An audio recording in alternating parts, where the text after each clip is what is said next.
who's next. All right, welcome everybody. Let's go ahead and call our meeting to order. The regular meeting of the City Council of the City of Perry, February 5th, 2024. Let's start off with roll call. Coffee.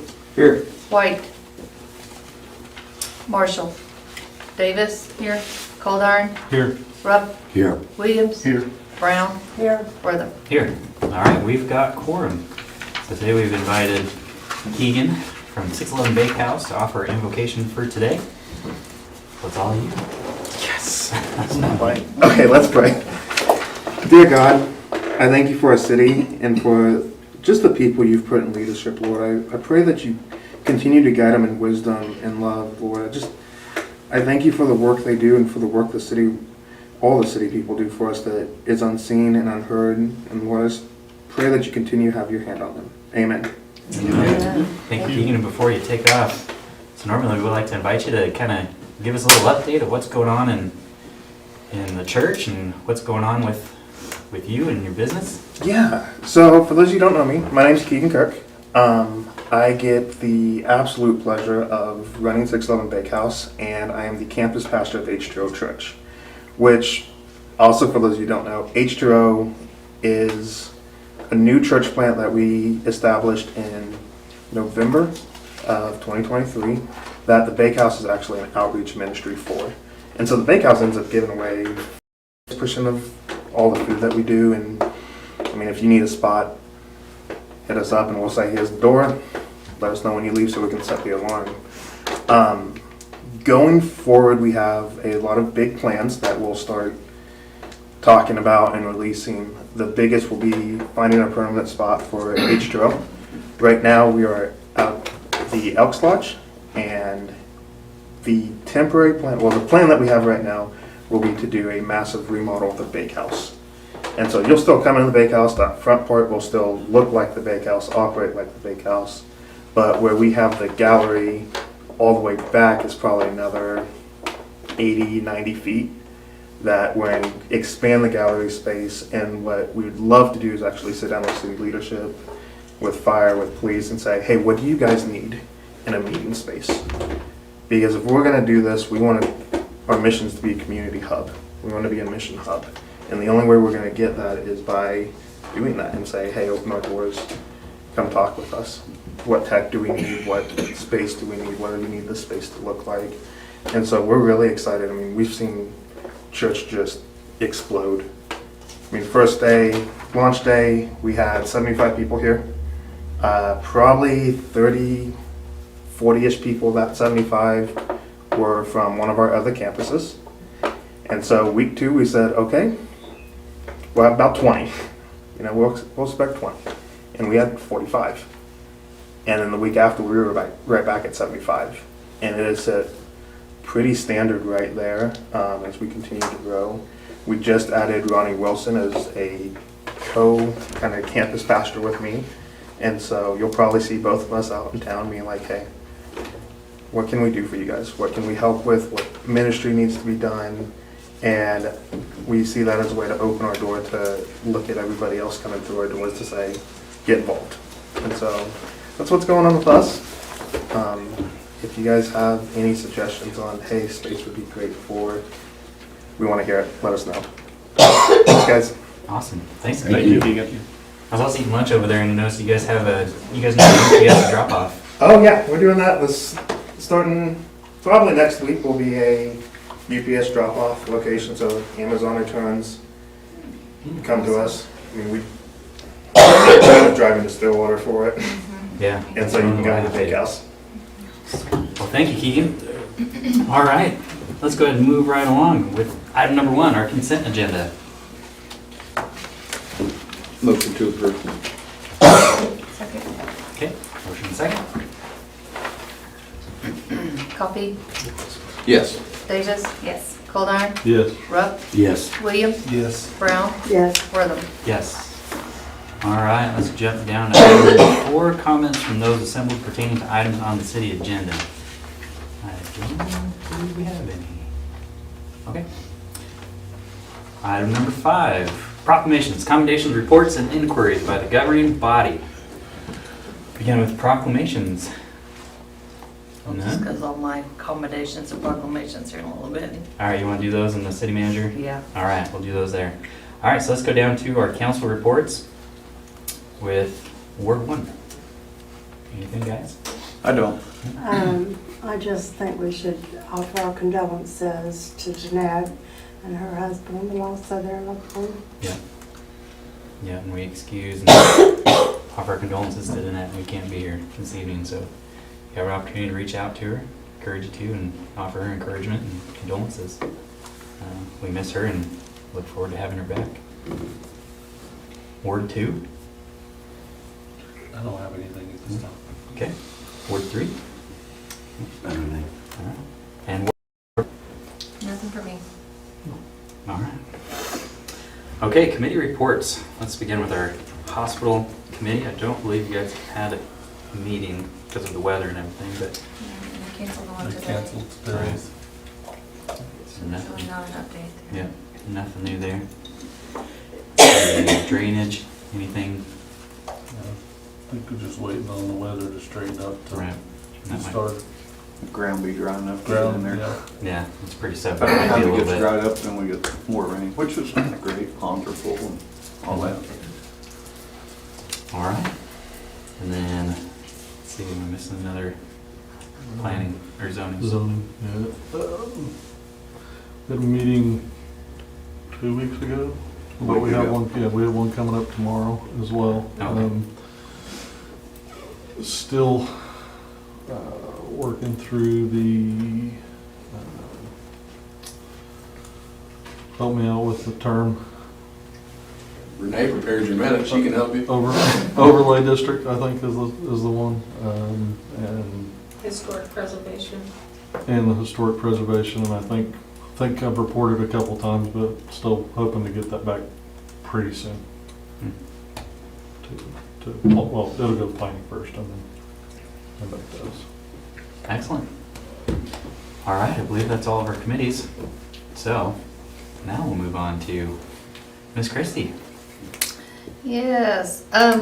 First off, I want to again thank the community and all the businesses for all the conserving of water over the last couple of weeks. It really paid off. Everything's full and operating properly. We are now looking at repairs and things to update and get us moving efficiently. Matt will be speaking more on that a little bit later. Another thing is, me and Bryce have been talking about a water sewer rate study, and I did reach out today to them, and John actually sent an email just as I was leaving, so. But we're gonna get a rate study that way. For the future city manager, they will have something to go off of on cost-wise and that kind of thing. And left my notepad laying on my desk, so sorry. The other thing I had was our app is now available. You can download the app. We are still working on the website, so that's not gonna quite launch yet. But you just go to your Apple Store or wherever your Android goes to, but just go to your App Store and look for City of Perry, Oklahoma, and it will pop up. It will have our seal. You will see our seal. If you do go to our Facebook, there is something there. You can actually scan the QR code and take you right to it. So that's all we got going on. I do also want to thank Lawrence for being by my side during the whole water thing. The water department and everybody was very impressed by the way that leadership is right now, and it was a great group effort, to say the least. Not only was it the water department, but we also had staff members of Lion City Hall going above and beyond to help out and get things done. We had street department out there as well. Greatest thing is we now have more communication with our surrounding communities. The city manager of Guthrie actually reached out to me and stated that they have some nice equipment that if we ever get in a bind to call them up, they will be here.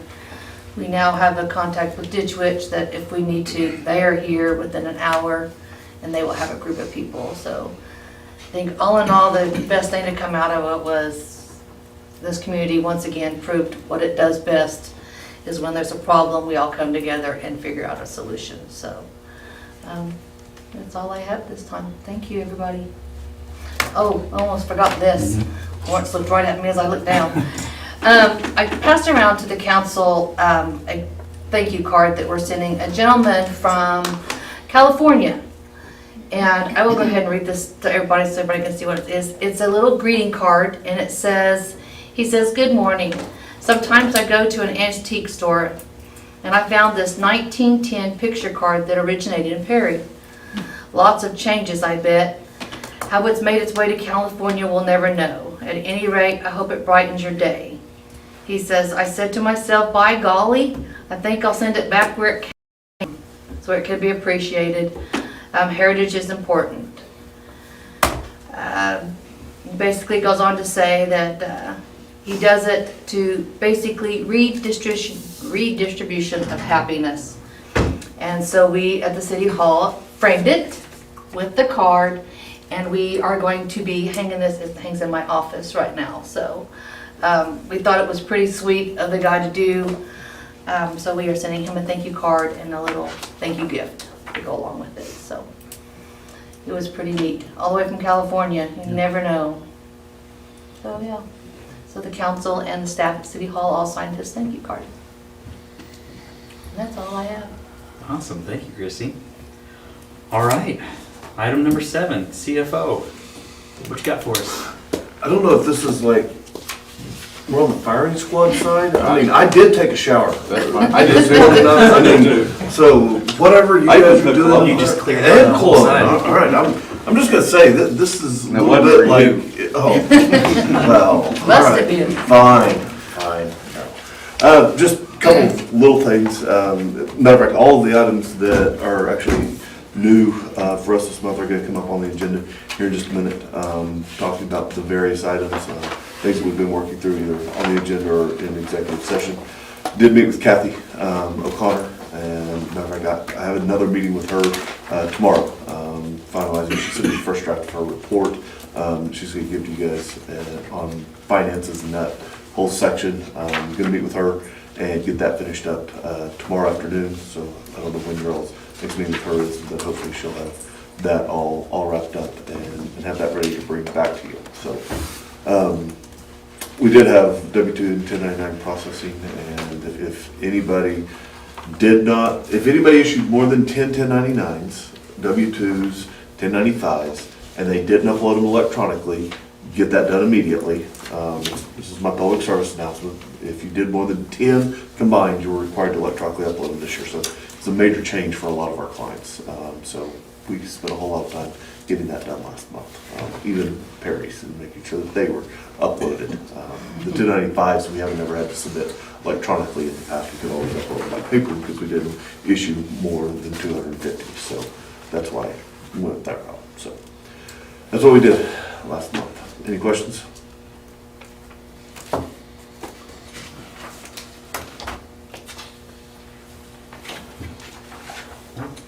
right. That all you got for us? That's all I've got for you. All right. Item number 8, Bryce. Yeah, I've handed out my monthly report as it says. You know, I worked again on revising the interlocal cooperation agreement and prepared a memo explaining those amendments. I did attend the E911 board meeting together with the mayor and Joe, and they didn't have the revised agreement on the agenda, but I spoke to Chris, the ADA, who said that he's meeting with them either today or tomorrow. So this week we ought to be able to get some comments back on that. And I don't know if what I said to him is the reason that we don't have anyone here today. Maybe somebody else said something, but I did suggest that although the council may have some comments, it's probably better not to negotiate the contract, you know, in public meetings. And so he said, well, fine, you know, we won't come over, we'll give you some comments. So I have some of the economic development work that I've done this month on here. One issue was that I got called on Thursday, and it looked like there was a major title issue that was going to thwart our American Inn project, and I got a title attorney on the line, and we split this up in a way that they're proceeding, and they're hoping that closing will occur on the 9th of this month, which is Friday. So then that will proceed ahead, but there was a glitch which got solved. As you know, because you approved them, we got all the Suddenlink documents back, and I'll tell you that Blue Peak finally came by my Enid home, and so I called them and hooked them up, and then I called Suddenlink to disconnect, and they offered me from $95 to $52 and 3 free months. So I'm just sending that out there, not a bad deal, So I didn't know that those offers were there. I still went with Blue Peak because they brought fiber to my communities. I mean, but I'm not dissing Suddenlink. I just really appreciate what Blue Peak did with their own money. Planning and zoning, I think because you passed the moratorium ordinance on marijuana distribution ordinance. Today I got a copy of the district area. So I can proceed with that. There were also questions about urban renewal authorities, and I spoke to the general counsel of the Oklahoma Urban Renewal Authority, got copies of blighted areas and the resolution to establish one, which I have now. If there's any interest in meeting to discuss how that works, I'm fully up to date. We updated the personnel manual with the revisions that we have passed since the last time we updated it. I did some administrative work, but I would say the big news is in water rights in Lake McMurtry. That telephone call was today, and I spoke to the assistant city manager of Stillwater and their engineer. And we learned there that the real purpose of them wanting to store Caw water in Lake McMurtry, they have this line that goes to Caw that was designed by oil and gas engineers. Probably better to have a water engineer design it. It's only got 2 valves in it for that run, and there's pieces of it need to be fixed. If they store water in McMurtry, they can shut that line down for up to 2 months and work on their line. And of course, if anything happened to that line, they would be cut off from having any water. They said that their interest was to ensure that doing that wouldn't thwart or adversely affect our processes. So Matthew and I discussed the engineers touring each other's water plants. They have a report that we've been asking for a while that they said is coming right out. That we'll get about more about their purpose, but they're very conscious of the Friends of McMurtry. From the way they were talking, this is something that they're wanting to do and have the right to do. And of course, it's a core lake, but it's their lake. I mean, they're the ones. We own basin rights in it, which are commensurate with our water rights, but they own the rest of the basin rights to the lake. And they would like to they're not going to be filling it constantly because they, of course, have the Friends of McMurtry there that don't want their trails and their campsites flooded and adversely affected. So they're kind of going to use it when they need to. And of course, the benefit to us, to the extent it doesn't adversely affect us, is we've had a very dry season this year. And in fact, the Friends of McMurtry are wondering, where did all that water go and where it went? I mean, we took 9 inches. That's right. But it was, about 60% of our water allocation. But you told me that evaporation and all took 52 inches? Average lake evaporation in Oklahoma is 52 inches, yes. Yeah, 52 inches. So a lot of that is lack of rain, and evaporation is really what's caused it. And someone told me, I think you told me, Christie, that Perry Lake is just really down, kind of the same thing, lack of rain, which I didn't realize. So those were some things that I thought were very helpful. We're still going to need to look at the reports. We're going to have to study what they have. We need to make sure it doesn't adversely affect our process. But, you know, the bonus is that in times of drought, there won't be, you know, an issue with respect to the lake. It will be, you know, it can be kept full. I think they learned some things about that, you know, we mix water between Perry Lake and CCC Lake. They didn't know about CCC Lake. They didn't really know what the operation was, that the line comes up and dumps in CCC Lake. So we offered to meet with them and to work on that. I will tell you that, you know, 22 years ago, when we put this together, you know, like I said, it's a core lake, but it's Stillwater owned the basin rights. And Stillwater lost their water rights to it through non-user. And so, you know, there could have been contention at that point. There could have been litigation. And Stillwater, a sister community, worked with us. And we need to work with them through their problem. Now you're the governing body, I'm just the lawyer. But, you know, that would be my advice. But we have to be smart about it. We don't want it to cost us. And we want to ensure that it benefits us. And they said all those words too. They said they wanted to make sure that those things were protected. So, I mean, this has been a big issue. I know we've talked about this a number of times. We actually received some good information and had a good meeting today. So that's my report.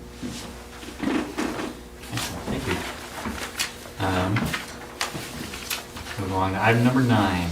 Consider approval of resolution number 2024-01 of the City Council of the City of Perry, Oklahoma, in support of SB 1301 and SB 1322, making certain acts against municipal, county, and state officials unlawful, including assault, battery, or assault and battery. Brian, would you like to discuss this, please? Absolutely, I would. Somebody picking on you? No, never. I get to step up here and spend my evening with you fine folks. How are you? Good. There we go. Before I get going, I would ask that you ignore the section about SB 1322.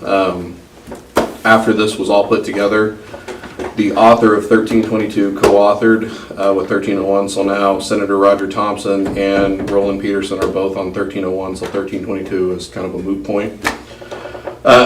They were both the same bill anyways. So let me kind of give you just a brief history here. For the last 5-6 years, the Oklahoma Code Enforcement Association has taken multiple bites at the apple to try and get some sort of legal protections for the discharge of us in our duty. And, you know, it's taken multiple iterations, so I'll, you know, spare you what that language looked like, but every time we just kept getting it knocked down. We weren't never really getting any feedback as to why. And this last year, finally somebody had like mercy ruled us and pulled us aside and just kind of gave us the, you know, the ends of it. They didn't want to pass anything with 4-letter bodies anymore. So we needed to broaden the language of what we were trying to do. So, you know, in this, after the legislative session ended last year, we got to work on trying to figure out how we could include more people than just us, and that just kind of kept rolling over to where we finally just ended it with writing everything, you know, every municipal, every county, every state employee, and we figured we'll let them sort through, you know, the specifics that they didn't want. Well, they kept everything in there. So we were kind of blown away by that. But multiple conversations with multiple senators to try and get them to author this finally led to Senator Peterson, Senator Thompson authoring this.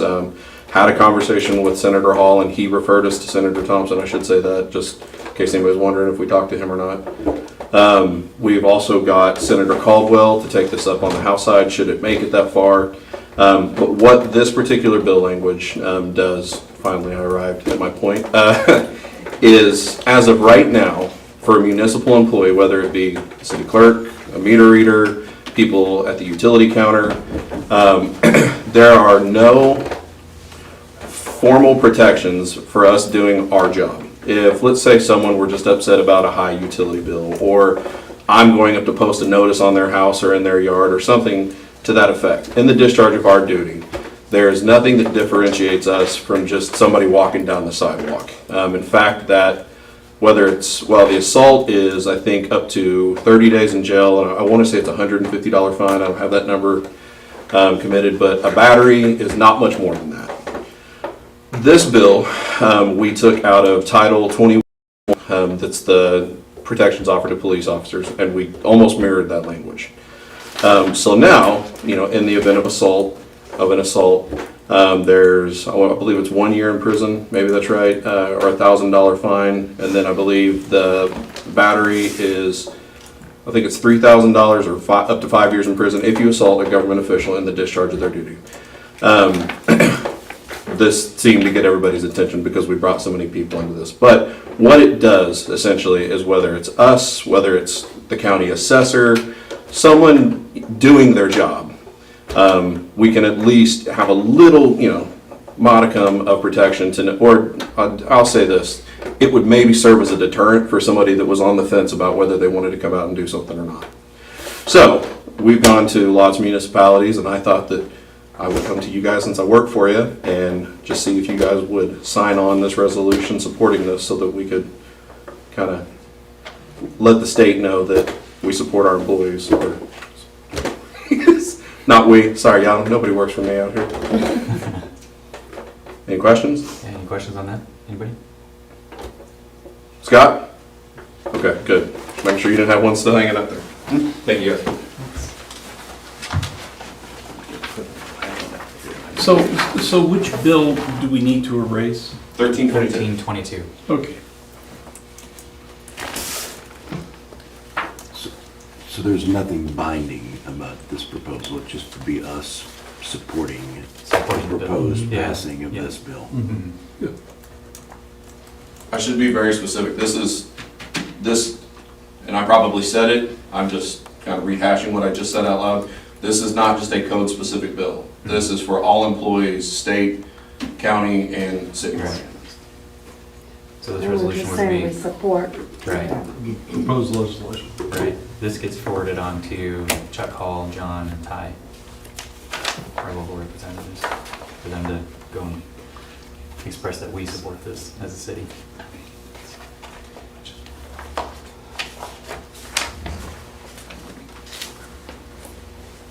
Well, I make a motion that we approve the resolution 2401 in support of SB 1301. Second. Okay, we have a motion and a second. Roll call. Coffee, Yes. Davis, Yes. Goldar, Yes. Rupp, Yes. Williams, Yes. Brown, Yes. Worth. Yes. All right. Thank you, council. You're welcome. All right, item number 10, review and discuss a draft interlocal cooperation agreement with Noble County and the E911 board and direct action as may be appropriate. So with this, as Bryce mentioned in his, that the ADA now has the agreement that we've drafted up to review. They're going to be going over that tomorrow. With that agreement, did you guys have any questions with that? Or we're just kind of anticipating that we're going to wait until we hear comment back? I just soon wait and see what they like and don't. Okay. So with that, we'll move on to our next item. Item number 11, appropriate an additional $17,606 for the purchase of the new fire department transit van. Designate the funding source and take other action as directed. That will be you then. So back in 2021, we started this process. So it's been a long road trying to get this thing here, trying to find chassis available to do this. It's finally available. Got off the phone with him. I talked to Chris earlier. Got the phone. It was supposed to be here on the 9th. They now pushed that back another 2 weeks. The reason for that is because we're actually going to be getting a free upgrade. When they pulled the chassis out, we ordered a mid-top and they pulled a high-top chassis, and it's about $12,000 upgrade that we're not responsible for. So now they gotta rebuild all the cabinets to go with that. But kind of backing up on that, there is a rebate, I believe it was like $8,900 rebate, that through the couple of years that we've been waiting, Ford had dropped the rebate, and there's also a price increase during that time. So that's how there's a difference of $17,000 on there. Can you remind me again the purpose of this van when it's finished? This is the primary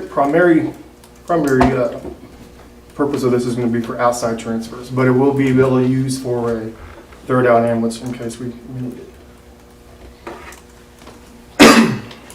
So transfers from our hospital to Transfers, Stillwater. or wherever, yeah.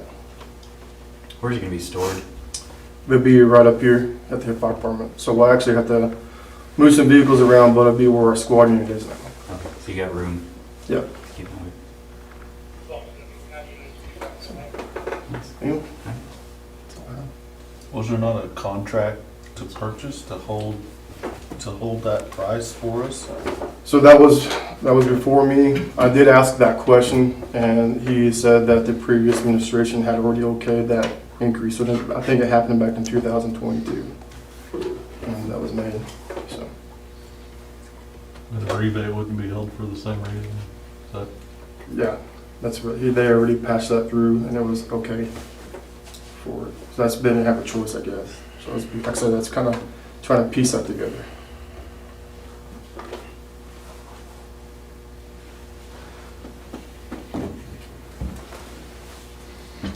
I can tell you we have a division at work that tries to buy those transit vans for sewer cameras, Yep, I work in that. and we have struggled to find any. Yep. So the It's fact that been- you found one, Yeah. good work. Well, Taken a couple years. it's taken 2 years to find one. I guess the original one was gonna be a 21. That might be where the increase came from. Like I said, I'm trying to go back and look at emails of kind of what happened there, but we went from a 21 chassis to a 2022 chassis. You understand? Yeah, Ford will promise you 20 of them, and then whenever it's time to deliver, it's like, you're getting 2. Yeah. And that's why we also went ahead and made the agreement with the high top, because it was gonna be months before we actually went back and got a train. They just went to go find another mid top. So we called Blackwell. They actually run the same one, and they all loved it. So it was free. It's an upgrade. We'll take it. So source is the other thing in here? What? We'll just use our carryover fund balance to make up the difference. We should have the surplus this year out of operations if things continue the way they are. So it would be this year's Okay. surplus. But for now, out of a conservative number, let's call it prior year surplus carryover. And then hopefully we'll apply it to this year's when we get to the end of the year. And that's just the difference above the grant. Yes. Yes. Yeah, Yeah, just the that's at 17. 17,000. Yep. And we did receive the money for the grant already.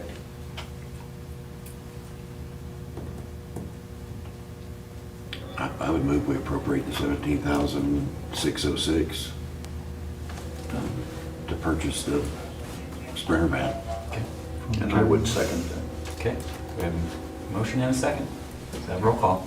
Coffee. Yes. Davis. Yes. Goldar. Yes. Rupp. Yes. Williams. Yes. Brown. Yes. Wortham. Yes. All right, item 12, consider authorizing the filling of the reference assistant position part-time at Perry Carnegie Library, a street crew member for the street department, and 3 positions for call firefighter. Yes, we had somebody just recently resign. She's been with us for a few years. Is going to go be a welder at Ditch Witch. Street crew has actually lost 2, but he says right now he only needs to replace 1 as they're not as busy as would be during the summer months. And positions at call firefighter, we've been down, 1 for a while now, and never got it replaced, and now we've got 2 others that just got notified that they will be leaving, so. So none of these increase headcount? Yeah, these aren't They're new all back- positions. These are they're all just back. replacing. Okay. Sounds like it'll actually decrease that count. Right, By with the 1. street crew by 1, right. to death at some point. Right. For now. For now. All right, will we entertain a motion? I move we authorize the filling of the positions for the reference library, the street crew member, and the 3 positions for call firefighters. All right, I'll second it. we have a motion and a second. Let's have roll call. Coffee, Yes. Davis, Goldar. Yes. Rupp, Yes. Williams, Yes. Brown, Yes. Worthing. Yes. Okay, item 13, consider approval of ordinance number 2024-05 of the City Council of the City of Perry, Oklahoma, amending Chapter 18 entitled The Fee Schedule by the amendment of Section 11-211 of the Perry Municipal Code 2022 entitled Grace Hill Cemetery Fee Schedule, by amending certain open and closing rates to keep up with costs, providing for repealer, savings, codification, severability, and declaring an emergency. Consider any other rate increases as appropriate. This, Laura Lee came to me that they had, our cost for an open and close went from 200 up to 500 for them just to come dig the holes and then cover them back up for us. They don't cover them, we cover them up. Right, but in order to help cover that cost, we raised our price up to the open and close as well. Because right now, our fee is 500, and that's. Okay, It's the same with Dennis. do we have an employee that's on staff that digs the hole and closes it up already? No, no, it's all done We through. have to hire that outside, Yeah, Hewlett Plumbing has done it for the last 30-plus years. and he's the one that's raised it? Yes. Took them 14 years to raise it. And for us, we didn't, the last time we raised it from 200 to 500 was May 17th of 2004. So that's the last time we raised an opening and closing of graves. So the 750 would include the opening and closing. Correct. It includes the opening and closing, but what else does it include? 750, if there's a like we have a lot of rock at Grace Hill, and we jackhammer. Well, they also have a jackhammer on the end of their boom for their track hoe that keeps 47-year-old me from getting in that hole and jackhammering. So that's another $150 that we pay. And not all holes need that. I've dug, out of the 5 I've dug so far this year, I've only needed it once. So it's not an every time, but it will come up. Of course, working part-time at the funeral home, I asked the funeral director of what he thought about that, and he just felt like it was pretty high, but of course, he felt like probably there was somebody already on staff that opened. He said all it is labor to open and close it, so that's the reason I was asking. I It's a didn't understand. liability.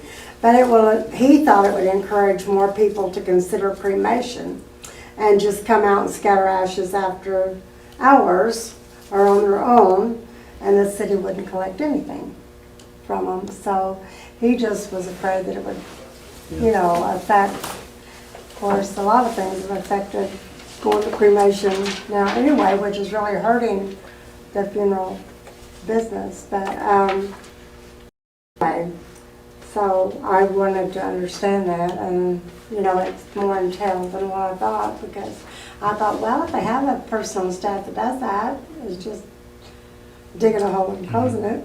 And that sounds kind of. Right. So do we have Hewlett do it because we don't have the equipment? Yeah, I don't have a track hoe. And I'm sure that he's bonded. So what does the guy charge to do that now? I'm sorry. What is the cost to have someone come and do that? Currently, if we go with Hewlett Plumbing's charging us $500. Dennis Fisher does the, the Catholic cemetery and all the little cemeteries between here and Garber. He does all of them. And he charges $500 to open and close. When I called him about, well, is it a discount for us because we don't ask you to close them, we close them, he said no. It's $500 regardless. So it's the same as what he's been charging for however long he's been charging. So could you run me through the fee schedule if I decide I want to be buried at Grace Hill? Yep, if it's a full burial, it's currently it had been $500 Monday through Friday. If you were buried before noon on Saturday, it's $1,000. So if we went up, it would go, what was $7.50 was what you proposed?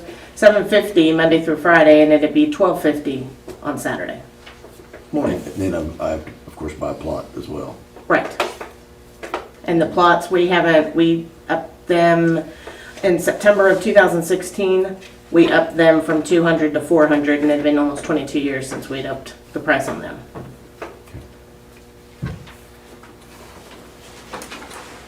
And so if I decide to be buried there, it's 400 for a plot, Correct. and then another 5, so well, it'd be 750 for opening and closing. For a full burial, yes. Okay, thank you. So we're not making any money on that at all, it's just to pay for the services. Yep. So. And we never really have been making money, because if we did it on a Saturday, there's still overtime, and we're still really close to the red most of the time. I went through probably 5 years ago and looked at all that. That's how I came up with how much different it was. Like, we really are close. We don't stay in the green very much. We're not making money out there.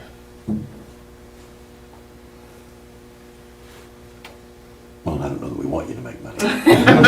But we don't want you to lose money. I just see so many people that can't even afford the funeral.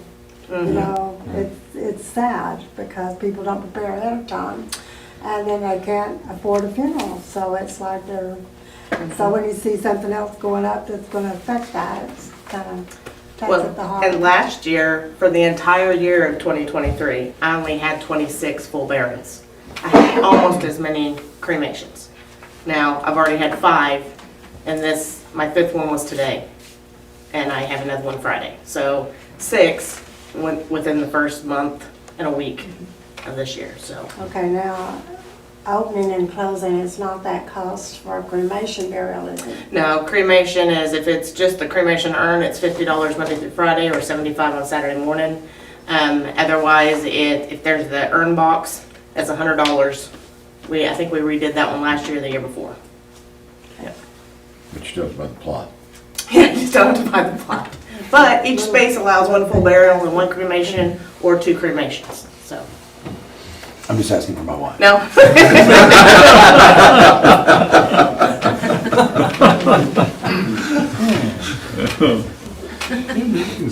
Yeah. Guess I shouldn't have said that in a public meeting, huh? Is there any other questions? All right, seeing none, do we have a motion? I would move that we raise it to 750. Okay, Second. all right, we have a motion and second. Roll call when you're ready. Coffee. Yes. Davis. Yes. Coldarn. Yes. Rupp. Yes. Williams. Yes. Brown. Yes. Worthing. Yes. All right, item 14. Emergency, please. Oh, yeah. Emotional emergency. Second. Coffee. Yes. Davis. Yes. Coldarn. Yes. Rupp. Yes. Williams. Yes. Brown. Yes. Worthing. Yes. I can't whisper at you no more. I know you can't hit me anymore. I can't If I had to hit you. move you down there, I'd catch bruises. All right, item 14, and after this, we'll have a declared emergency as well. All right, consider approval of ordinance number 2024-04 of the City Council of the City of Perry, Oklahoma, amending Chapter 15 of the Perry Municipal Code 2022 by the addition of new section 15-309 entitled Prohibition Against All-Terrain Vehicles, Golf Carts, Lawnmowers, Mini Bikes, Motorcycles, Motor Scooters, Recreational Off-Road, Off-Highway Vehicles, and Utility Vehicles operating on any highway, street, alley, sidewalk, or public right-of-way within the corporate city limits of the city. Rules, moped exception, moped rules and regulations, enforcement by providing for certain regulation prohibiting the operation of certain motorized vehicles and equipment on any highway, street, alley, sidewalk, or public right-of-way within the corporate limits of the city, providing for a moped exception, rules, and providing for enforcement provisions, providing for repealer, savings, codification, severability, penalty, and declaring an emergency. Drink water. What What about motorized handicap? Scooter. Jazzy? Okay. That's my only concern is Do we have The one? handicap. Yeah, I've seen Some. some in town. And I know we've got a gentleman that rides around on a bike or something, and he's got a little electric motor on that. I don't want him to be affected. Bicycles, That's got pedals, yeah. bicycles, as long as there's a means of pedaling, they can ride them all day So that long. falls under the moped. Well, no, No, the that's moped bicycle. doesn't have means of pedaling. You gotta have a license to drive a moped, gas powered. Like if you go to Honda or whatever, you buy a moped, it's tagged, you gotta have a motorcycle license. The bicycles, we get calls on them still, the gas bikes, but they're under 50 cc, they're considered a bicycle because they have means of pedaling. I know everybody gets upset because they're loud, they're like that, they're a weed eater motor. I think that's what gets them more than anything. They still have to abide by the laws, they have to slow down. They don't have to stop at a stop sign, but they have to yield, they can't just blow through it. There's rules of the roads on the bicycle end. What our concern was when I brought this up to Bryce, we have had more phone calls of people riding lawnmowers down our city sidewalks downtown. If they ever come and hit my girlfriend Hattie Fisher walking out of the retirement home, we're gonna have a problem. So that's what I'm fearing, because I don't think a lot of these lawnmowers have brakes. I've seen them belted wired. Yeah. So they don't need to be downtown. You need to use them as a car. Homeland, I've seen them parked at the casinos. I mean, it's just, that's their transportation. And we're just really asking to eliminate, unless you've got a person that has a deck on their mower, it's mowing season, why are you riding your mower on the street? I'm headed to John Smith's to mow.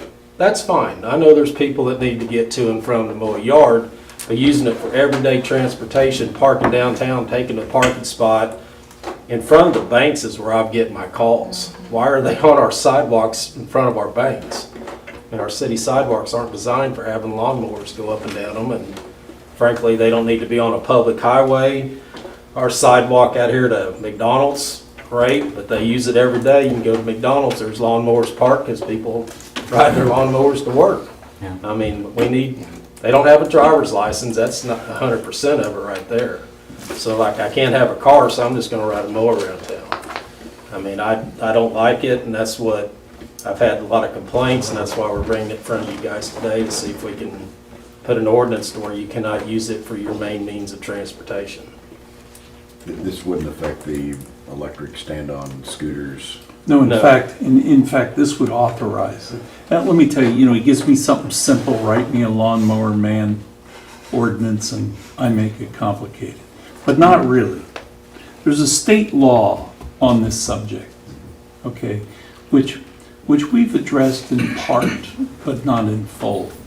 The way we've addressed it in part is we have an ordinance that permits ATVs and golf carts if owned by the municipality, operated by the municipality. And we have an ordinance that allows golf carts north of First Street if used in connection with the golf course. Okay, and what state law says is that ATVs, UTVs, and recreational off-highway vehicles, even if they're not licensed, not tagged, can be operated on the streets and alleys, not the highways, they can cross highways, but can be operated on the streets and alleys in a community if you have an ordinance that provides for that. That's what the state law says. So when you come to me and say lawnmower, we want to address that, I went back to the state law and just made sure if we're going to write something, let's write something that's fairly comprehensive.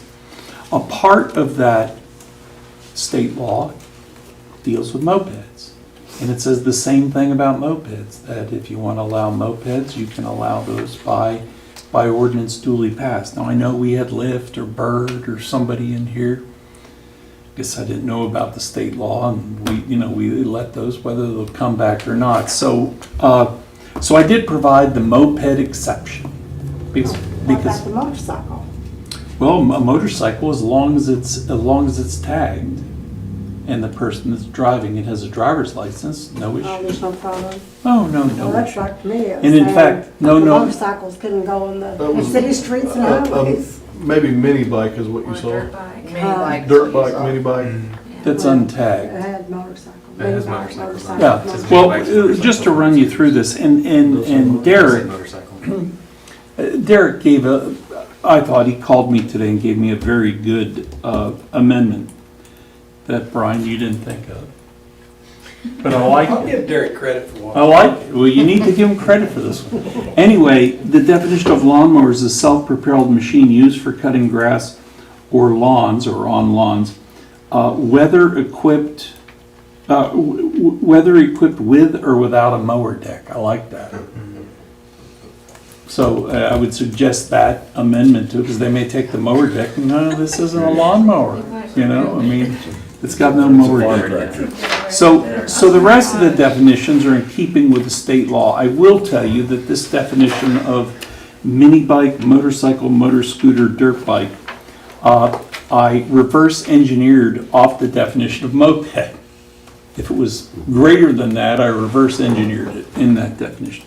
So then you look at the rules too, except as otherwise specifically provided by 15307 and 15-308. You know, that's the ATV golf cart ordinances that we already have. Okay, And those make them acceptable if they're. north tagged and- golf carts north of Fur and used in connection with the golf course. And ATVs and golf carts if operated by municipal employees. Like the mule, Yeah. you know, like the mule. So those are your current rules. And of course, anytime you want to amend those rules to make it more liberal or less liberal, you don't have to change this ordinance. You just have to go into 15307 or 15308 and change that ordinance. Okay. So then you go on, or otherwise permitted by state law, in such case strict conformance with the ordinance of state law. No person shall operate all-terrain vehicles, utility vehicle, golf cart, recreational, off-highway vehicle, mini bike, motorcycle, motor scooter, or lawnmower, unless the lawnmower is being driven to another location for the purpose of cutting a lawn or for another lawn-related purpose. On any highway, street, alley, sidewalk, or public right-of-way within the corporate limits of the city, this prohibition should not apply if the all-terrain vehicle, utility vehicle, recreational, off-road, mini bike, motorcycle, motor scooter has been properly registered and has a current unexpired tag issued by the state of Oklahoma, possesses all required lights and safety equipment in an operable order as required by state law, is being driven in a permitted parade, or is authorized by the city manager of the city. And quite frankly, looking at this, I want to add another one, and the other one would be, or unless prohibited, otherwise prohibited by state law or city ordinance. I just want to add that back for the person that is riding licensed motorcycles on sidewalks, right? Because in reading it, I just picked that up, you know, and so I would add that back. So then there's the moped exception that would allow us to do lift and bird. And then you get into the moped rules, and the moped rules look just like the golf cart rules. You know, they're the same rules. You gotta follow the law. You've got to have a license. You only operate during the day unless they're equipped with headlights or running lights. It looks just like, and a lot of that is state law. And this may be a question for the chief, but you know, I go to these cities where they have golf carts and or ATVs that are equipped with signal lights and stuff. Does that? There's certain ATVs in town, the big Baja style, but they are street legal because they have tags, they have signal lights in. So if you spend extra money to get a street Yes. legal unit, they are legal in Perry. Absolutely. Then it doesn't even apply, and we have that written into the ordinance. Thank you. Yeah.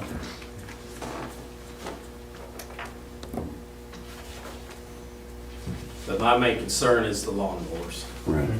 And I don't know if we'd ever get there, but I mean, there's lots of communities in Florida and the Carolinas where 70% of the population drives everywhere in a golf cart. Yeah.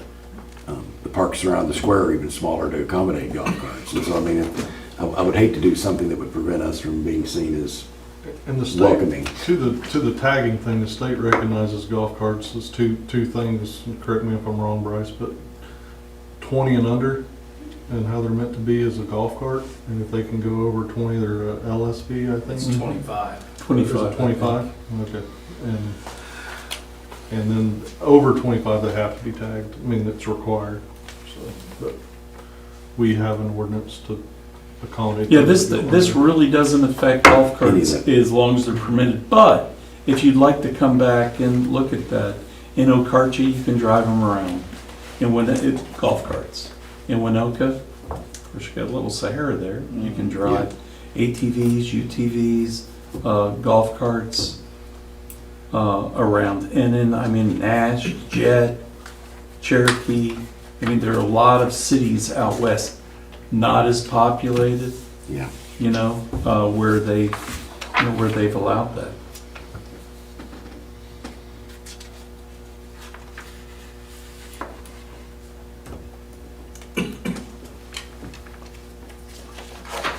Thank you.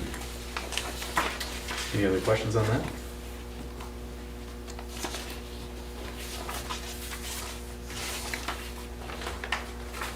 I guess I do have one more question. If you catch me riding my lawnmower around, what's the penalty? I don't know if you even put that on a fine schedule yet, Bryce. Yeah, 125. 125. Yeah.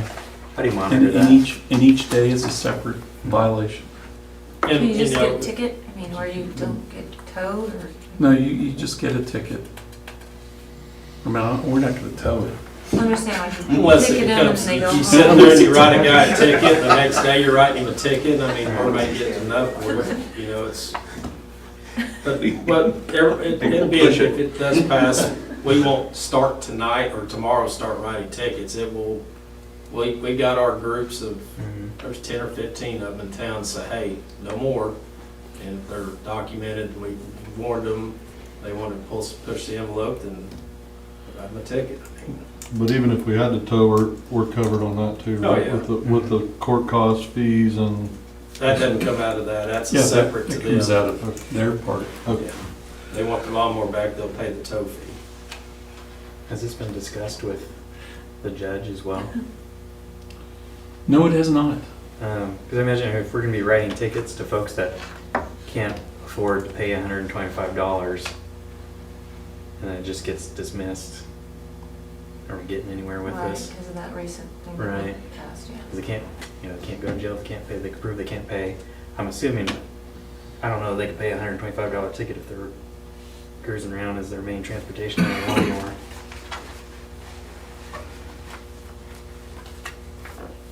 There is that. Well, if they Yeah. pull that, we keep writing the tickets and they know they don't have to pay. I mean, we can make it a policy with us, if you catch them 3 times, tow it. Right. No, and they gotta pay To get it back. To get it back, $150 right, to get it out of Yeah. impound, and every day it's there, it's an additional $50, so. Right. And that's, I Maybe guess, that what I would was wake kind of them up. wondering is Well, if we're writing tickets, but the tickets aren't really, they don't care. They're just like, yeah, sure, crumple it up, throw it away. Yeah. Or they put it out in front of their lawnmower, run it over and keep going.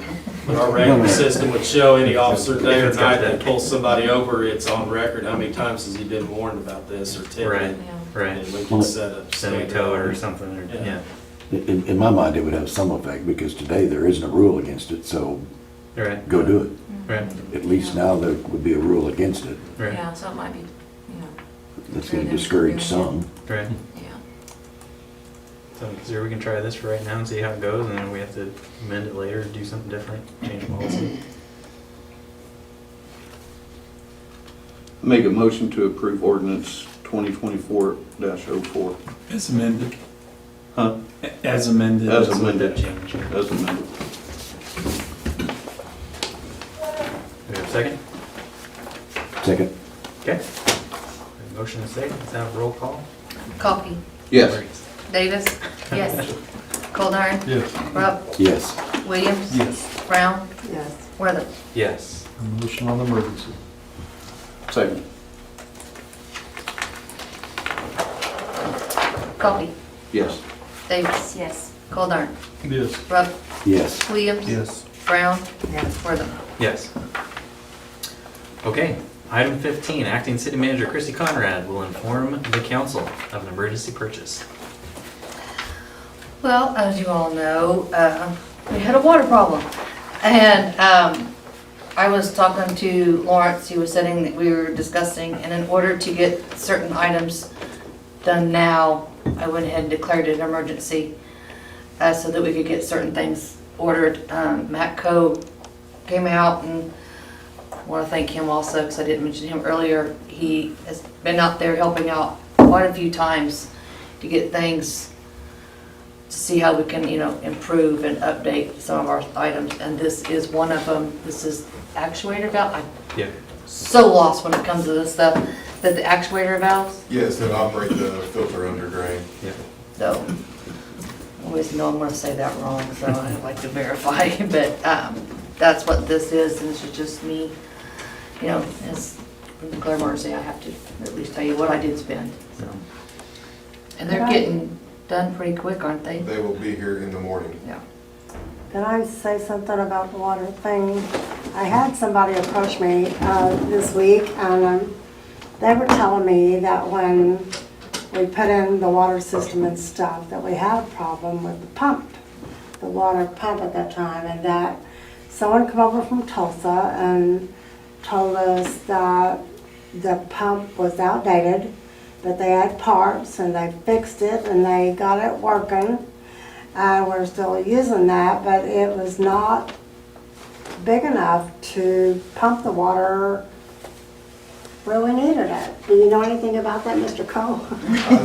I know lots about the water system and the water plant, pumps at the water system. I've spent quite a bit of time out there, so Crawling in the hole. I'd be happy to discuss that when I come up for the agenda item to discuss the water We'll system. discuss it when he comes up in a minute. Okay. Yeah, Which we I have think that- he's next. That's next. We're just acknowledging this one, right? Yeah. Right, yeah, so this is just acknowledging that we did declare an emergency and we did have to make a purchase that was above the normal amount that Christy can spend, but because it was an emergency, And we didn't have to go out for Yeah. bids. she had to go, she went ahead and did it. Oh, I should have. And so with that, there's no motions needed on this, that's just Christy letting us know she did that. So everyone's informed of that. Thank you, and thank you for taking action when it needs to happen. No problem. All right. That's what you put me in the seat for, right? Item 16 is going to be a presentation by Matthew Coe, PE on water treatment facility and water distribution system issues. Direct staff as deemed appropriate. Hello. Welcome, Matthew. Well, thank you very much. Well, I spent quite a bit of time up here during the issues that we were having. It was just one issue after another, not only on the distribution system, but also at the water treatment plant. We had 7 breaks out in the system. I believe we also had a structure fire. Then couple that with going from drought conditions into wet conditions, coupled with below freezing temperatures for extended periods of time and the ground shifting. It was just the perfect recipe for issues to start occurring in the system. And Perry wasn't the only municipality out there. My phone rang constantly with people calling with issues and looking for help to address issues throughout the state. Perry probably had some of the worst issues, but I'll start with the system, okay, because that's where we had numerous breaks. Now, Perry has not been sitting idly by for the past 20 to 30 years, not doing anything to their water system. The city has replaced many mains throughout town. I sat down with city staff this week and we went through and we traced, where's our plastic lines, what's cast iron, what have we done? And when we got done, I was like, look, we've put in a lot of PVC mains in this system over the last 20 years. So, but during some of those main improvements, they were not able to disconnect and decommission a lot of mains within the system. In fact, after I got done going through, we have approximately 5.5 miles of existing mains that are cast iron that are still in service next to PVC mains. So, and if you look at where some of the line failures occurred in the system, a majority of them were next to new mains within the system. So, I'm not 100% sure why they chose to leave some of these old mains in service. Chances are there was a big picture where it was like, okay, it's difficult to take this main out of service because it ties everything in over here and is connected to this, and we need to finish this phase. But these mains were never taken out of service, cut and plugged, and removed from service. To make things more difficult, now we have some people's connections that are connected to the old main, and some people's homes are connected to the new main. So the easiest way to address this is to be able to go block by block, put in some valves, block by block, or 2 blocks, 3 blocks at a time, get whatever the circumstance may be, depending on where interconnections with old mains may be. That way we can close those valves, and we can test the system to see who is tied on to the old main, who is tied on to the new main. We close the valves. If the pressure's gone out of connection, we know it's tied to the old main. We mark it, and we don't have to disrupt service for an extended period of time to those to the customer's residence or business, whatever it may be, to be able to identify that we need to tie this over to the new main. Okay. By doing that, we also allows us to see, okay, if we put in block by block, is the intersection still hot, or are we still tied in? Or do we need to go back to the intersection, investigate, and see what's still tied in that's keeping this line pressurized? That way we can systematically go through the system, take these lines out, and remove these old antiquated cast iron lines from service. So that would be a good way to go about it. So, like I said, we have 5.5 miles of that to go through the system. You have Elm Street, First Street, Holly Street, Ivanhoe, Caw, Locust, Maple, and Highway 77 are all places that we've identified where we have new mains in the ground, but we also have an old main parallel right next to it that has been prone to failure. And when you don't know where it's tied in, we can't go out here and we can't shut valves to be able to isolate these mains. You just have to go in there and you have to deal with a wet connection, which is very time consuming and very difficult to do when it's near 0 degrees and you're expected to go out here and dig and get in the hole with the water for 36, 48 hours. And that's what city staff had to do to go out here and correct these issues. Very difficult and very hard to keep up with demands. Other issues in the system was people were dripping their faucets. Great, that prevented leaks in there. But then we had some structures that were vacant or people not home, people not running water. Well, lines froze, it warmed up, the lines broke. So we started developing leaks on the secondary side on the customer side of the services. I believe the hotel structure that we were able to close the deal with had a leak that was leaking approximately 800 gallons per hour and went for some time. Fortunately, the city recently did an AMR system in town, so they were able to start up the leak detection software and determine, hey, look at this abnormally high water usage in these areas in the system, and was able to do that. But that took 24 to 48 hours for that to pick up on the system and to be able to go out and handle that. At the same time, water treatment plants start having issues at the filter. So we had a couple filter valves that failed. We did a filter upgrade not too long ago where we changed some actuators out, but there were 2 on the effluent side, the under drain side that lets the water that has been filtered come out and go to the clear well were not replaced. Well, those shorted out and they over amped and they created issues with all the other valves. So now city staff has to operate these valves in hand. And I don't know how many people have visited the city, the water plant, but the mayor was out there, he saw what the city staff, Christie was out there, she saw what city staff had to contend with to operate these valves. It's 20 foot down in a pit that you have to climb down a ladder that is just protruding from concrete. It's very dangerous. It's an accident waiting to happen, and it needs upgrades badly.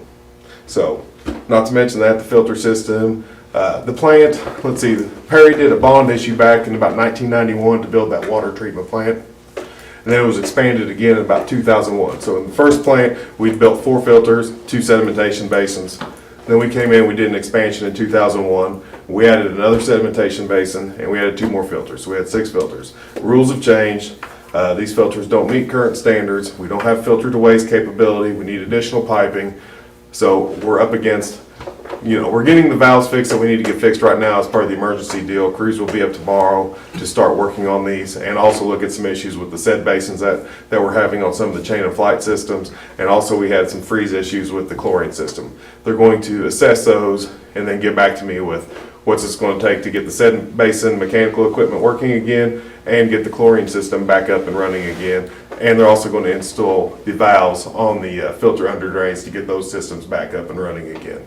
So we're very fortunate to be able to find filters and actuators. This is the same outfit that came up and did the clarifier emergency repair that we dealt with last year when the clarifier went down. So very fair on the pricing and very quick on response. So I'm very glad I came across this group. I'm very happy with them. So they'll be up in the morning, and then I will keep everybody advised as to what they determine with the other systems, why they make the repairs to the filters and get that back up and going. We had issues with the pumps, why the clear well was so low. The pumps are vertical turbine pumps. We have plenty of pumps. We have 5 pumps down there that are capable of putting out 800 gallons a minute. The problem is we can't run the pumps because if you bump the pressure up in the system by 10 psi, it flies apart. So you can't push the pumps, you can't push the system, because if you pressurize the system up any more than what it is, we have issues. Yes, So we're sitting out here with all the elevated towers that we have. We run them at about half capacity, because if we fill them all the way up, all our old mains in town start bursting and blowing out all over the place. So So if we obsolete the 5 miles of old mains, does that address that problem any, or is it? it's a great start. You still have cast iron mains all throughout there, but the problem is we don't have any means to isolate them. So getting rid of these, we did the loop around town. So we did the 12-inch loop that went out west around the interstate, came up 32nd Street, and came back around in front of Ditch Witch, and then came back up, went up 15th Street, and then up by the old school grounds, and then came back down 7th Street. We're getting ready to do the piece, just had the pre-construction meeting for the piece under the railroad tracks. So that entire loop, that 10-inch main and 12-inch main that serves all the distribution lines of the system is going to be new. The pieces that we just did recently, we did cut and plug and disconnect old mains and start the process. So now we have new valves connecting into old mains that allows us some capability to isolate.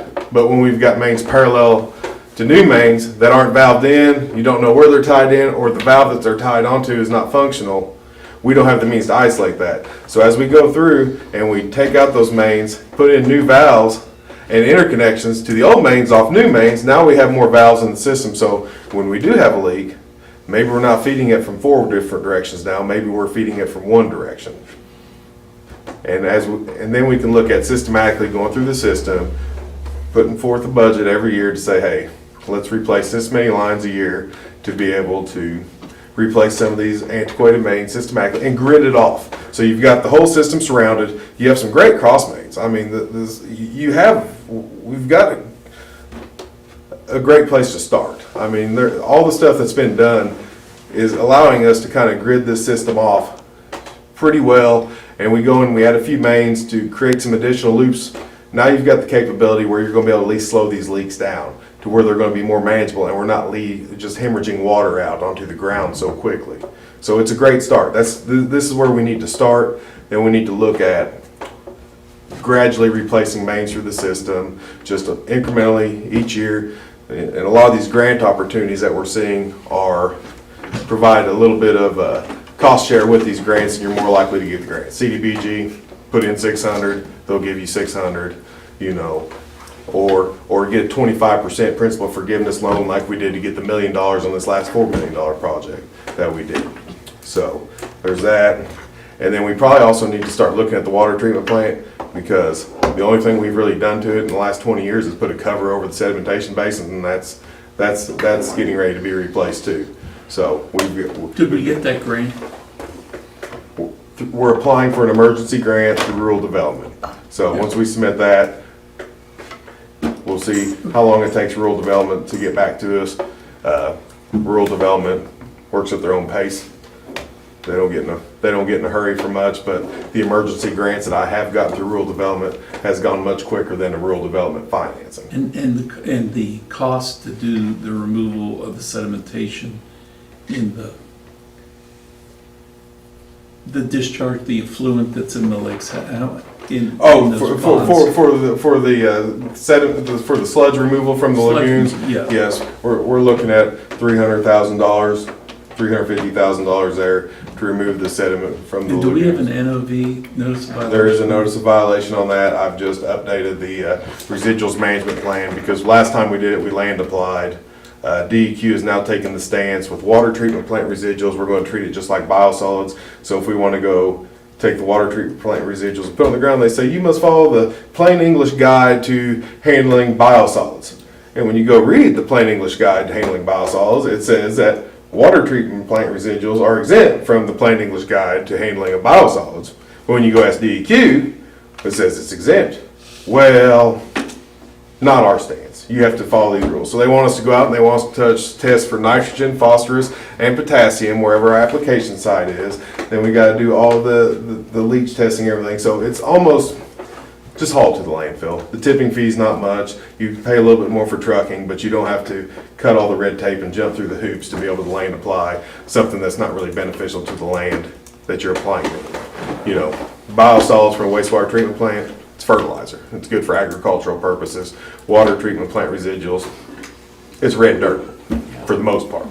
You know, sure there's some other things we remove, but yeah, red dirt for the most part that we can't go land apply now. So I'm still trying to figure that one out, but yeah, so we have that. The filters, we're looking at a very sizable project for the filters to get them up to current standards and provide filtered waste. So the under drains also, you can expect to get 20, 25 years out of under drains. We're past that now, so we need to look at a major filter upgrade. Also, the pumping configuration is less than ideal because some surface water treatment rules came into effect that required them to adjust the piping in there. So now it has to go out to the clear well, come back in. Now we got the vertical turbine pumps. We lack redundancy. We don't have two backwash pumps that we can call for at any time. We have one blower to do air scour to be able to backwash our filters. So there's just a lot of things out there. Something goes out, now we're not making water. So, and we're not able to utilize our full storage capacity out in the system because our system can't handle a 10 to 15 PSI boost in pressure.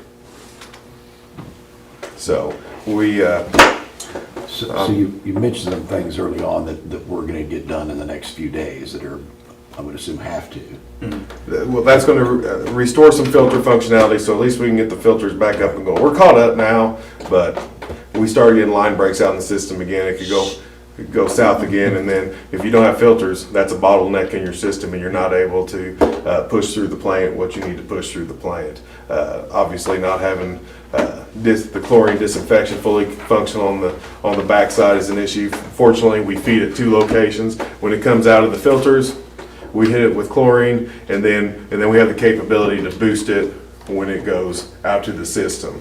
Okay, the cold weather, the chlorine residual has been staying nicely, and our chlorine feed there where it goes into the clear well is pretty good shape. It's inside the structure, but what was out there in the fiberglass housing, it's in pretty rough shape. The booster pump that helps drive the chlorine gas out to the system, it looks antiquated, and then we had some lines freeze out there, so we've got some broken Schedule 80 piping inside that building.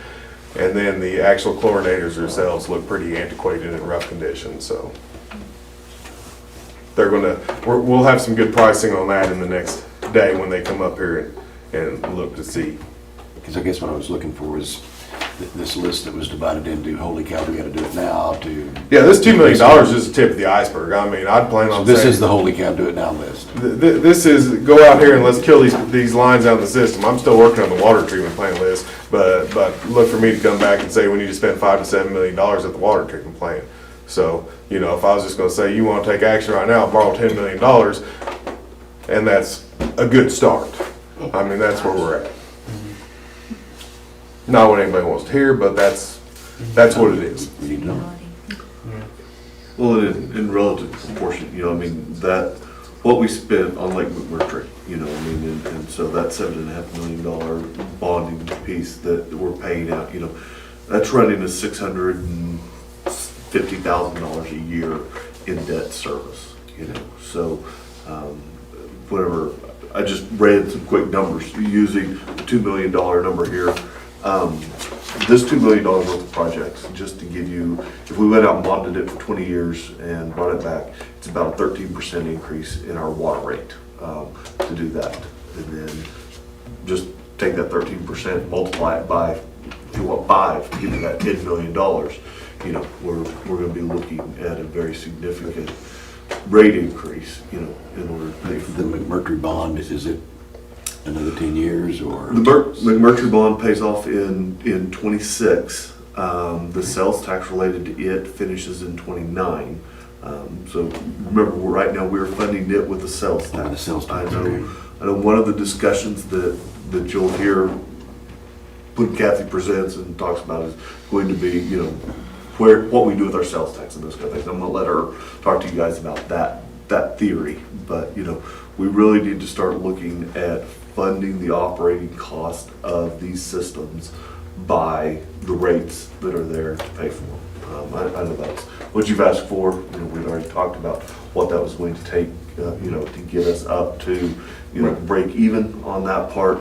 So this is one of those that, you know, 26, that's going to roll off. We may look at that debt service, you know, to the extent we're funding it out of water service fees, moving that debt service, you know, into this, unfortunately, what I was talking about, into this phase 1 part of the water revamp. You know, I mean, although it's probably ought to label it phase 5 or phase 6 or phase 7 because we've really done that many over the last few years. But of the emergent pieces that have just come on, you know, I mean, if we're talking phase 1 and phase 2, and you know how much of that we want to do, if we could do 2 of those pieces with that $650,000 debt service, and then look at what are we going to do 5 years from now, because it does take some time to get that part of the project complete. We're going to be paying for it for a long time, but get that part of the project complete, and then move on to the next phase and say, hey, this is what it's going to take. Guys, I'm going to tell you, this is something that I see every day in our communities. It's something that we're facing more and more of, is how are we going to take care of these old and aging lines in those pieces. Matter of fact, the reason Christie had the OWRAs, I emailed that, was because I'm working with them in 3 other communities already, you know, where they're coming in from the outside. Not just, hey, this is what Russ said the rates need to be, but this is what your true cost is. You know, from a financing standpoint, from a third party, you know, that way.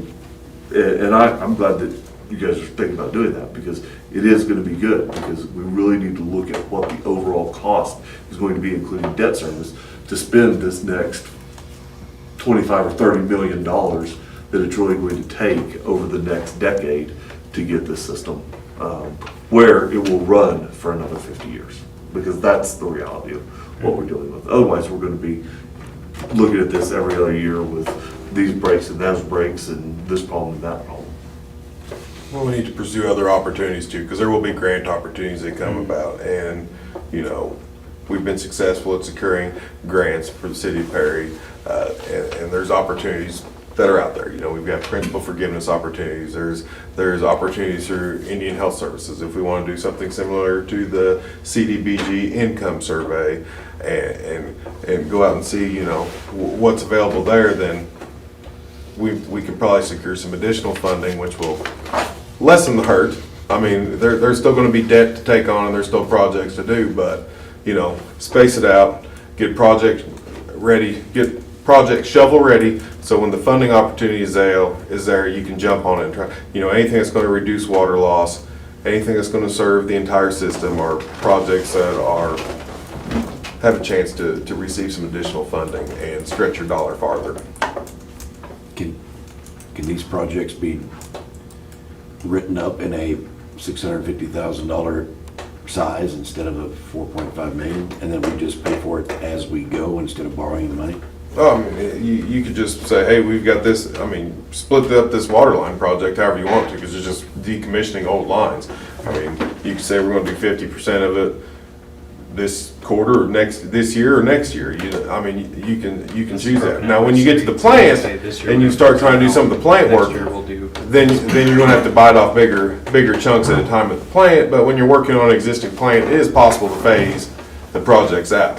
you know, and I suggest doing that somewhat so you can take advantage of some of the monies that are gonna become available. I mean, Well, there's a couple of streets here that could probably be taken care of fairly quickly. Yeah, there's The short Cross Street. links. Yeah. But the one that may need a little bit more information on is First Street. You know, do we want to get with ODOT and see if they've got an overlay project or some sort of repair project that may be coming through town that might want to have that happen before then. well, what I was thinking is the lead and copper service line inventory. So a lot of this is dealing with services too, you know, off these lines.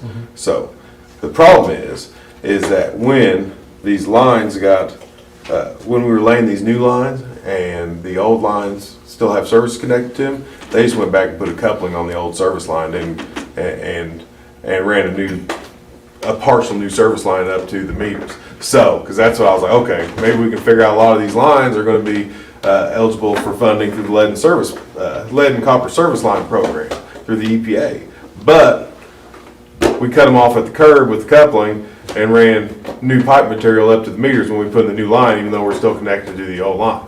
So that kind of hurts us on that. But yeah, FERS a big deal. If ODOT comes in and wants to do a project, say we're going to put in storm sewer and we're going to do sidewalks and we need you to relocate your facilities, we're under 10,000 people, so ODOT will pay for 100% of the relocations. But so maybe you put that one off and wait and see. But does ODOT have anything coming down the pike that's going to require, or are they just going to come in and do road maintenance? And the city is probably responsible for handling the drainage infrastructure anyway along FER. The ODOT probably doesn't handle the drainage infrastructure. They probably just handle the paving through town. That's the way it works in most communities.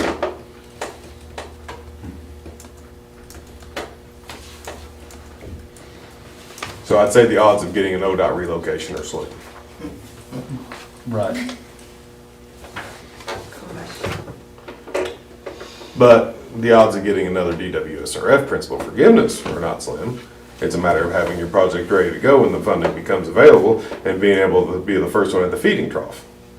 You know, and then IHS funds. If we do an income, or if we do IHS and we come back and say, hey, we're serving, or we have 20% Native American population in our community, then 20% of our project costs will become eligible for funding through Indian Health Services. So, you know, CDBG, you know. So what do you mean by having our project ready? Is this shovel ready? Plans. No, plan's ready, basically permit in hand, ready to bid, engineering report done. When you apply for funding, what they want to see is they want to see an engineering report that follows DFACT guidelines, was funding agency coordination team guidelines that says, hey, we want to see, you know, what's our existing service population, what's our demands, what's our water use, what's our water rights look like, what's our population growth look like for the community, what's the inventory of our existing assets within the system. They want everything formatted that way so when they pick up a project, they can get all the information they need on the funding side for environmental reasons and for commerce reasons, so they can determine, okay, this project, and rate you for being able to fund the project. Then you also need a construction permit in hand. So, you know, which engineering is going to be a small percentage of the overall project cost for each portion of these projects. So, You know, the other piece is if you do the flip side of Kathy's advice, at least with respect to Lake McMurtry, and go out another 20 years, you've created $10 million. Just like you did, you know, when we did that in 2002. So, I mean, that is where interest rates are higher. They seem to be they are ticking down right now. It'd be nicer if they're ticking down more. The way you would start that is you'd ask the public whether you could extend that, just like we did the hospital sales tax. If we could extend that and give them the list of projects that we would do, at least that way you could, if you were talking about rate increases, you know, with water, which I'm sure need to be done since we're running in the red, you know, you could use that for other stuff, but if this hard stuff needs to be done, and if we need to do the design for it, you know, that is another way to look at it. We do have $1.5 million. We have about $1.5 million extra left over. Surplus funds in that sales tax. In that sales tax. Or That right can be now. used towards the engineering on these projects. Yes, that can be used for that purpose, so. I would think that prioritizing, you know, the plant seems pretty important. Plant's important, so stopping the hemorrhaging out. Right. And the other thing we have to be careful is, okay, what funding agency do we want to go for what project? Because BABA requirements are going to turn into a nightmare for plant work, because BABA is going to require you to secure all materials from a domestic source, whether that is a semiconductor, a microprocessor, a VFD, or all these things that we typically get from China or from overseas.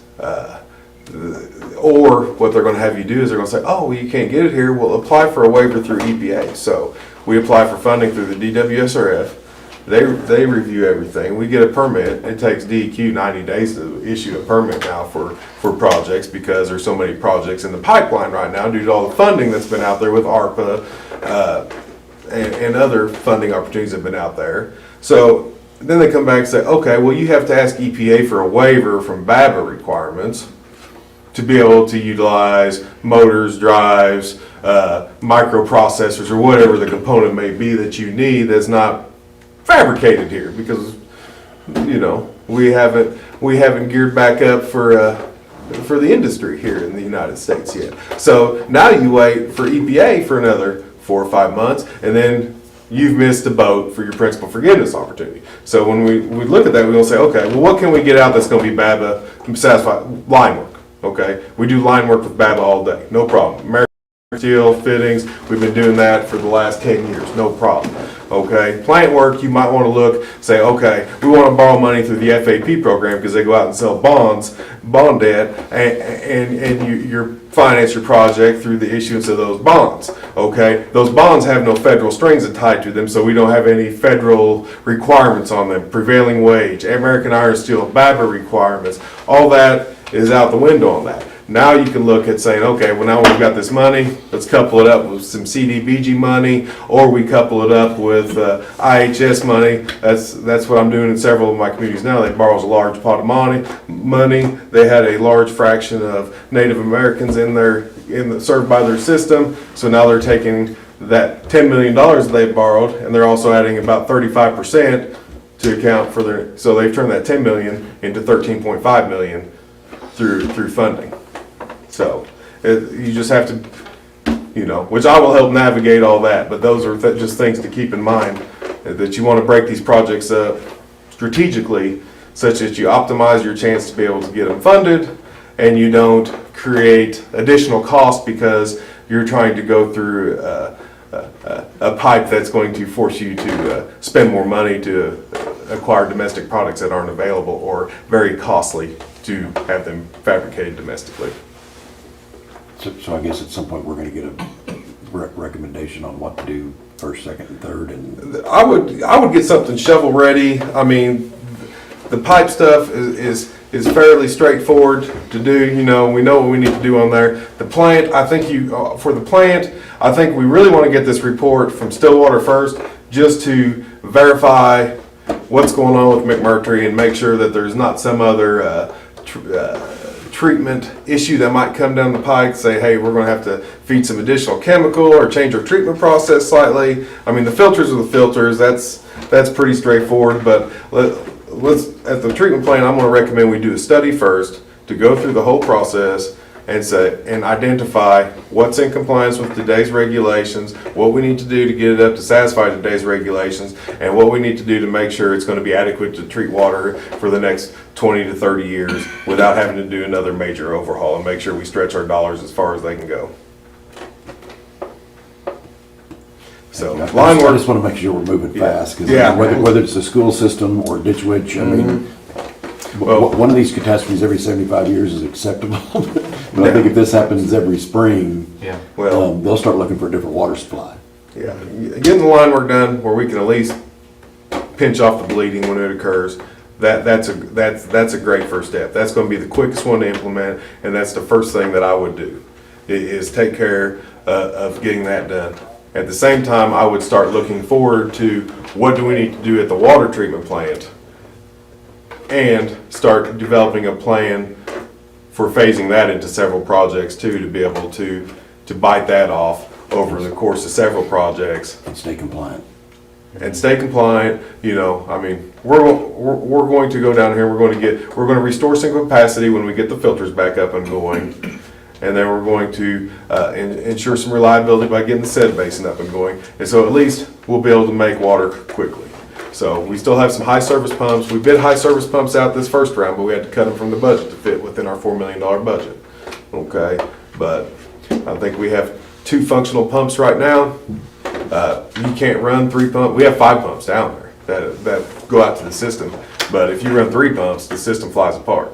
So you can get by with 2 pumps, and then they have a couple other pumps getting rebuilt right now. So they should be back, and we'll at least have some redundancy in our high service pumps that go out to the system. Get these fixed, right?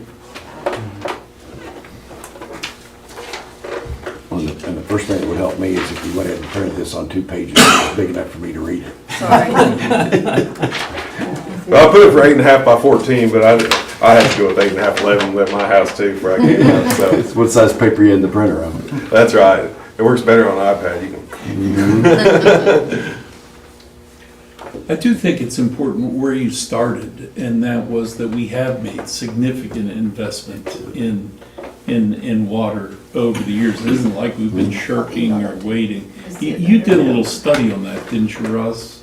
And come up with $700,000 per year of the last. Yeah, we've been averaging, almost $750,000 per year in investment back For the into the past system. 20 years? Yeah. Yeah. Oh yeah, I So mean, I that's- identified 20 miles of PVC main probably in the system. I mean, the whole loop is PVC. Then you've got the loop that goes north to the North 15th Street Tower up 77, background west and south from in front of the school. That's PVC. Then there's numerous, all these roads right here that are listed, all this 5 miles right here. Those all have brand new PVC main. Well, They just have the old newer ones. PVC mains, which has a much longer service life than cast iron mains. So, problem with cast iron mains is once they get it cracked, it just starts growing and growing and going, and it's difficult to fix. You cut into it, and you might chase that leak for half a block because that pipe will keep splitting longitudinally. Very difficult. So, All right. Thank you, Matt. Yeah, thank you. Very informative. Everybody get all that?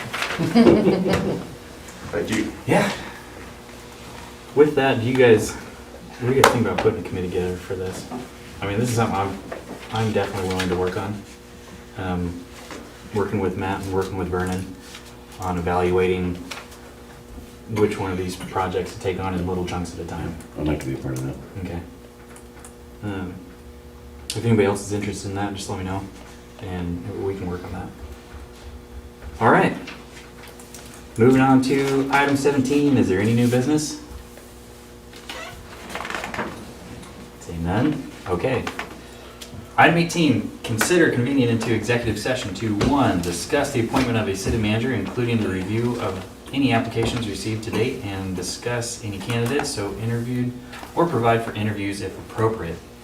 2, discuss negotiations with Perry Professional Firefighters, Local 4242, Bargaining Agent, International Association of Firefighters, pursuant to Title 25, Section 307.B.2 of the Oklahoma statutes as amended.